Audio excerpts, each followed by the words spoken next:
భయం నిజాన్ని తెలుసుకోలేదు అనడానికి ఒక చిన్న కథ. ఒక సాధువు అడవిలో ధ్యానం చేసుకుంటూ ఉంటాడు. ఒక వ్యక్తి పరిగెడుతూనే ఉంటాడు. పరిగెడుతూ అతని గుండె చాలా వేగంగా కొట్టుకుంటుంది. ఆ వేగానికి అతని కాళ్ళు చేతులు వణికిపోతుంటాయి, నొప్పులు వస్తుంటాయి, పరిగెత్తలేకపోతాడు. పులి పులి పులి వస్తుంది, నన్ను కాపాడండి అంటూ వచ్చేసి ఆ స్వామి దగ్గరికి వచ్చి పడిపోతాడు. పడిపోతుండగానే సాధువు శాంతంగా చూస్తాడు. చూసేంత లోపలే ఆ వ్యక్తి ఆ సాధువు కాళ్ళ మీద పడి తన ప్రాణాన్ని వదిలివేస్తాడు.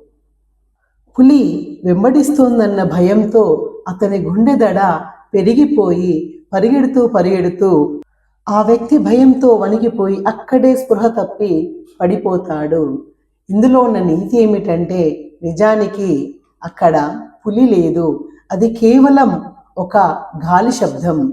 ఆ భయంకరమైనటువంటి అడవిలో నుండి వచ్చే ఆ శబ్దాన్ని బట్టి అతడు పులి తనని వెంబడిస్తోంది అనే భయంతో వణికిపోవడం వల్ల ఇలా జరిగింది.